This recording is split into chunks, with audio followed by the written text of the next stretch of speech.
കേരളത്തിലെ ഏറ്റവും തിരക്കേറിയ റെയിൽവേ സ്റ്റേഷനുകളിൽ ഒന്നായ തൃശൂർ റെയിൽവേ സ്റ്റേഷൻ ഇനി പുതിയ മുഖമായി എത്താൻ ഒരുങ്ങുകയാണ്. 345 കോടി രൂപയുടെ വമ്പൻ വികസന പദ്ധതിയുടെ ഭാഗമായി സ്റ്റേഷന്റെ നിലവിലെ മുഖ്യ മന്ദിരം ഈ മാസം തന്നെ പൊളിച്ചു നീക്കും. വിമാനത്താവള മാതൃകയിൽ അത്യാധുനിക സൗകര്യങ്ങളോട് സ്റ്റേഷൻ പുനർനിർമ്മിക്കുന്ന പദ്ധതിയുടെ ആദ്യഘട്ട പ്രവർത്തനങ്ങൾ വേഗം പിടിക്കുകയാണ്. വിമാനത്താവളങ്ങൾക്ക് സമാനമായ ആധുനിക സൗകര്യങ്ങളുള്ള റെയിൽവേ സ്റ്റേഷനായി തൃശൂരിനെ മാറ്റിമറിക്കുന്ന 345 കോടി രൂപയുടെ വികസന പദ്ധതി നിർണായക ഘട്ടത്തിലേക്ക് കടക്കുകയാണ്. പദ്ധതിയുടെ ഭാഗമായി നിലവിലെ പ്രധാന പ്രവേശന മന്ദിരവും അനുബന്ധ കെട്ടിടങ്ങളും ഈ മാസം 3-ാം വാരത്തോടെ പൊളിച്ചു നീക്കാനാണ് റെയിൽവേയുടെ തീരുമാനം. യാത്രക്കാരുടെ സുരക്ഷ ഉറപ്പാക്കുന്നതിനായി 1-ാം പ്ലാറ്റ്ഫോമിൽ ഉടൻ ബാരിക്കേഡുകൾ സ്ഥാപിക്കും. ഈ വമ്പൻ പദ്ധതിയുടെ ആദ്യഘട്ടം 2027 ജനുവരിയോടെ പൂർത്തിയാക്കുക എന്നതാണ് ലക്ഷ്യം. നിർമ്മാണ പ്രവർത്തനങ്ങൾക്ക് മുന്നോടിയായി സൈറ്റ് സർവേ, മണ്ണ് പരിശോധന, കെട്ടിടങ്ങളുടെ രൂപകൽപ്പന തുടങ്ങിയ പ്രാരംഭ നടപടികൾ നേരത്തെ തന്നെ പൂർത്തിയായിരുന്നു. അടുത്തിടെ ദക്ഷിണ റെയിൽവേ കൺസ്ട്രക്ഷൻ വിഭാഗം, കരാർ കമ്പനിയായ വെങ്കിടാചലപതി കൺസ്ട്രക്ഷൻസ് പ്രതിനിധികൾ, റെയിൽവേ ഉദ്യോഗസ്ഥർ എന്നിവർ സംയുക്തമായി സ്ഥല പരിശോധന നടത്തി. ഇതോടെയാണ് തുടർ നടപടികൾ വേഗത്തിലാക്കാൻ തീരുമാനമായത്. ആദ്യഘട്ടത്തിൽ സ്റ്റേഷൻ മാനേജറുടെ ഓഫീസ്, VIP കേന്ദ്രം, യാത്രക്കാർക്കുള്ള വിശ്രമ കേന്ദ്രം എന്നിവ ഉൾപ്പെടുന്ന പ്രധാന മന്ദിരഭാഗങ്ങളാണ് പൊളിച്ചു നീക്കുക.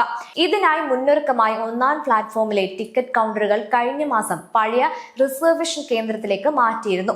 അതേസമയം പുതിയ അടിസ്ഥാന സൗകര്യങ്ങളുടെ നിർമ്മാണവും പുരോഗമിക്കുകയാണ്. സ്റ്റേഷൻ മാസ്റ്ററുടെയും സിഗ്നലിംഗ് സംവിധാനത്തിന്റെയും പുതിയ കെട്ടിടങ്ങളുടെ പൈലിംഗ് ജോലികൾ അവസാന ഘട്ടത്തിലാണ്. ദിവാഞ്ചി മൂലയ്ക്ക് സമീപം നിർമ്മിക്കുന്ന 12 നില ഭവന സമുച്ചയത്തിന്റെ പൈലിംഗ് പരിശോധനയും പുരോഗമിക്കുന്നു. പൂത്തോൾ വഞ്ചിക്കുളം ഭാഗത്തെ ഗുഡ്സ് ഷെഡിന് സമീപം പ്രൊജക്ട് മാനേജറിന്റെ സർവീസ് വിഭാഗത്തിനുള്ള കെട്ടിടം പൂർത്തിയായിട്ടുണ്ട്. റെയിൽവേ ഓഫീസിന്റെയും ഗുഡ്സ് ഓഫീസിന്റെയും പൈലിംഗ് ജോലികളും ആരംഭിച്ചു കഴിഞ്ഞു. പ്രധാന മന്ദിരം പൊളിക്കുന്ന സാഹചര്യത്തിൽ യാത്രക്കാർക്ക് ബുദ്ധിമുട്ടുണ്ടാകാതിരിക്കാനായി താൽക്കാലിക ക്രമീകരണങ്ങളും ഒരുക്കുന്നുണ്ട്. പാഴ്സൽ ഓഫീസിന് സമീപം പുതിയ പ്രവേശന കവാടവും ഇൻഫോർമേഷൻ സെന്ററും സജ്ജമാക്കും. പഴയ റിസർവേഷൻ കേന്ദ്രത്തിൽ ടിക്കറ്റ് എടുത്ത ശേഷം റോഡ് മുറിച്ചു കടന്ന് നേരിട്ട് 1-ാം പ്ലാറ്റ്ഫോമിലേക്ക് പ്രവേശിക്കാൻ കഴിയുന്ന രീതിയിലാണ് പുതിയ സംവിധാനം. പഴയ വെജിറ്റേറിയൻ റെസ്റ്റോറന്റ് പ്രവർത്തിച്ചിരുന്ന ഭാഗത്തേക്ക് പൊതുവിശ്രമ കേന്ദ്രം മാറ്റും. കൊക്കോല ഭാഗത്ത് നിന്ന് എത്തുന്ന യാത്രക്കാർക്കായി 1-ാം പ്ലാറ്റ്ഫോമിന്റെ തെക്കേ അറ്റത്ത് ഓട്ടോമാറ്റിക് ടിക്കറ്റ് വെൻഡിംഗ് മെഷീനുകൾ സ്ഥാപിക്കും. ഇതിലൂടെ തെക്കേ കവാടം ഉപയോഗിച്ച് കൂടുതൽ വേഗത്തിൽ പ്ലാറ്റ്ഫോമിലേക്ക് പ്രവേശിക്കാൻ സാധിക്കും. നിർമ്മാണ പ്രവർത്തനങ്ങൾ നടക്കുന്നതിനാൽ സ്റ്റേഷൻ പരിസരത്ത് ഗതാഗത നിയന്ത്രണവും കർശനമാക്കും. ദിവാഞ്ചി മൂല ഭാഗത്ത് നിന്ന് വരുന്ന വാഹനങ്ങൾക്ക് ദേശീയ പതാക സ്ഥാപിച്ചിരിക്കുന്ന കൊടിമരം വരെ മാത്രമായിരിക്കും പ്രവേശനം.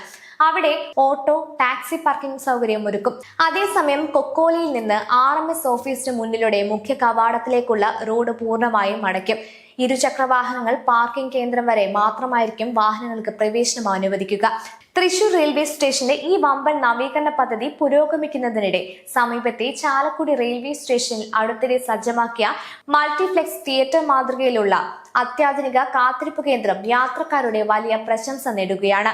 അതേസമയം തൃശൂരിലും അതിലും മികച്ച സൗകര്യങ്ങളുള്ള ലോകോത്തര നിലവാരത്തിലുള്ള റെയിൽവേ സ്റ്റേഷൻ യാഥാർത്ഥ്യമാകുമെന്ന പ്രതീക്ഷയിലാണ് യാത്രക്കാരും നഗരവാസികളും. 345 കോടി രൂപയുടെ ഈ വികസന പദ്ധതി പൂർത്തിയാകുന്നതോടെ തൃശൂർ റെയിൽവേ സ്റ്റേഷന് മുഖച്ഛായ പൂർണ്ണമായി മാറും. യാത്രാ സൗകര്യങ്ങൾ മെച്ചപ്പെടുത്തുന്നതിനൊപ്പം സംസ്ഥാനത്തെ ഏറ്റവും ആധുനിക റെയിൽവേ സ്റ്റേഷനുകളിൽ ഒന്നായി തൃശൂർ മാറുമെന്നാണ് റെയിൽവേയുടെ വിലയിരുത്തൽ.